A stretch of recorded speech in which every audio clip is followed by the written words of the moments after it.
Dancing in a hurricane, Mr. Bond. I like this trailer. You like the No Time to Die? The last one I had absolutely no desire to see at all. I don't know why. Spectre was dog shit. It was bad. Just, It was really bad. I mean, even with the trailer, I mean, I was like, I hadn't seen it. I was like, I'm not watching this. Yeah.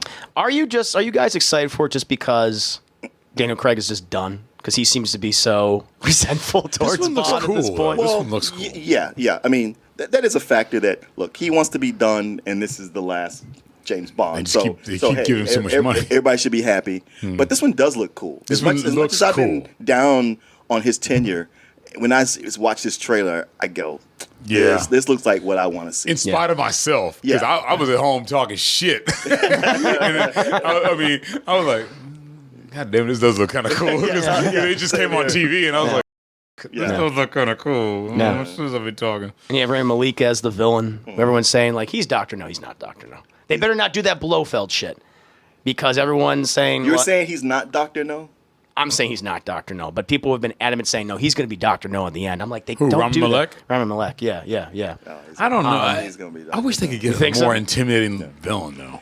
I They haven't done that in a while. Yeah. I mean, Dr. No, I mean, he was pretty much just a scientist, but he had these, like, robotic hands. Yeah, and I shit. mean, that was his- that would be cool. I mean, and not just Dr. No, but I mean, like, remember when they did with the, oh my God, Robert, no, the Carlisle guy, what's his name?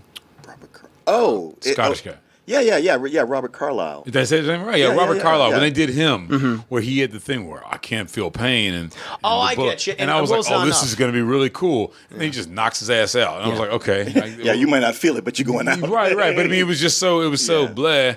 And then Well, yeah. What was one of the other ones? Is that the world is not enough? I don't know. Though, where he's basically Jonathan Price is Rupert Murdoch. right. Oh, Tomorrow And then- Never Dies. Tomorrow Never dies. That was terrible. Yeah, it was Rupert Murdoch, you're right. But then also, like, if you want to go with the Daniel Craig one, just even with my boy who I love, Mads Mikkelsen, just, Lashif, yeah. his thing is his eye bleeds when he gets upset, Yeah. and then the Nigerian dudes treat him like a bitch. Yeah. And then it's just like I was like, so I mean, who is the intimidating person here? I want to see an intimidating villain. I Do you understand what I'm saying? No, I totally understand what you're yeah, saying. No, I completely do. agree. I do. And I thought we got that because, Quantum of Solace, I don't even know who the villain was.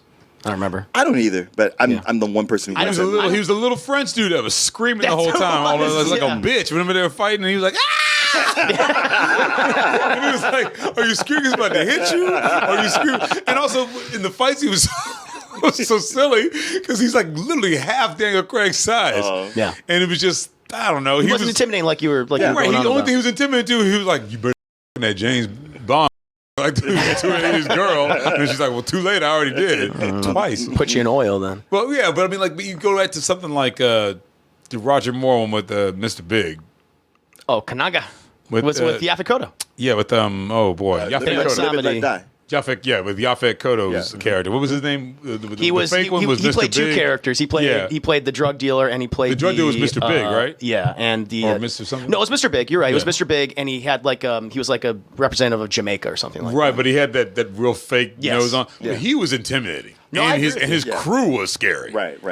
He had like And- a ton of like cool henchmen. He had the guy with the Right, he had the guy with the claw, and he had Baron Samedi. and he had our man Jeffrey Holder, Yeah. playing Baron somebody, Baron Samedi, yeah. right, which is really cool. Which is a figure, sometime a godlike figure in voodoo. Right. Voodoo lore. Okay, but they did it wrong at the end. But at the same, Yeah. by blowing his head up and all that.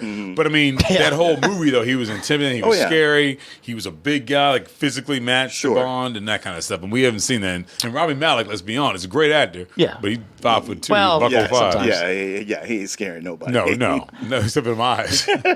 I think the one villain that we did get in the Craig era that I thought, okay, this was pretty. I really liked Javier Bardem in Skyfall as Silva. You guys were fans? No, I'm gonna do you like you did him. I thought he was a bootleg Sean Bean from GoldenEye.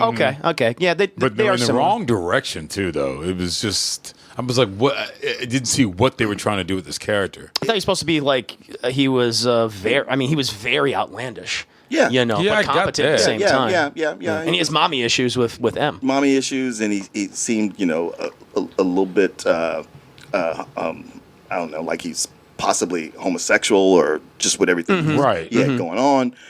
Effeminate. Yeah. But effeminate. That's the word. Well, but he did start rubbing on his naked body and stuff like that. So they really went a little bit past effeminate, which didn't bother me. I'm just like, if you're gonna do stuff like that, they'll deal with it. So much of that movie bothers me, especially in how much it was pulling from Batman. I was like, I feel like I'm just watching another Batman movie. Mm-hmm. Like he's really trying to be the Joker. Yeah. And this whole Home Alone shit. Yeah, the Home Alone. Home Alone. See, I love that stuff. I hated that shit. I hated it. But you do see how, hey, this guy's coming after me, so I'm gonna put myself in a place isolated from the world where I can't call him back up. Right. So that when he does come, they can completely surround. Like he could have just blown up the whole place and been done with it. But don't forget, he had his bootleg Alfred there. Yes, who's been staying there. It came down to him having an Alfred, him being an orphan, and where in a mansion, in a mansion, and Bardem's character, his whole I'm gonna let myself get caught just to bust out again. And I've had multiple chances to kill M, but I want to embarrass her. But then I'm going to kill her. Like, what is going on? He's all about the performance, and that's what it is. Just you're right. There are you can make a ton of Dark Knight comparisons, and I agree. But I just really like the characters. I liked how it was paced in the action scenes. That's what's really appealed to me, and especially something after Quantum of Solace, where I felt like they didn't even know what they were. Because that movie. I think the reason why the movie was such a it was doing what it was doing is because of the writer's strike. Mm-hmm. That I keep hitting the wrong button, and that's why I didn't feel like there was a clear cut villain. I was confused about the plot and things like that. But again, to each their own at the end of the day.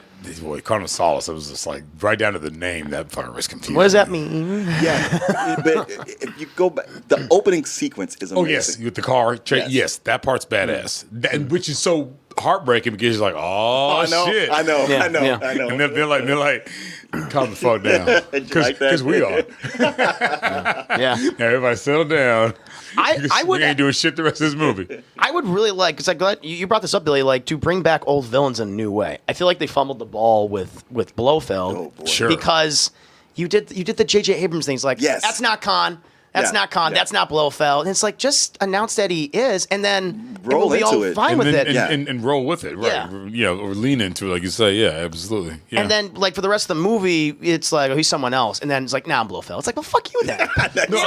You say that's that. the point. It's a great analogy you made because, like, in the second Star Wars. Star Trek. In the darkness. Star Wars in the brain. Is he Khan? In the theater, in the theater, somebody actually went, the whole crowd went, my name is Khan. We did that. Everyone went, and one dude actually went, man, fuck you. Like, seriously. I mean, I went and saw it with my folks, and my mom was a big Trekkie. She even went, Jesus. Like, I mean, like, my mother was like, you gotta be fucking kidding me. Like, it was like, okay, I guess, Well, it's just one of those obvious things. And that's why I'm concerned. Like, I hope Rami Malek is not Dr. No, because they've been denying it the whole time. And then the reveal's like, my name is actually No. It's like, fuck it, you did it again. And it's like, I would just prefer, like, I would love, no, it ain't. I would love to see a new interpretation of Dr. No, of all these iconic villains. I'd love to see Goldfinger. I'd love to see Oddjob. I know, like, stereotypical character, sure.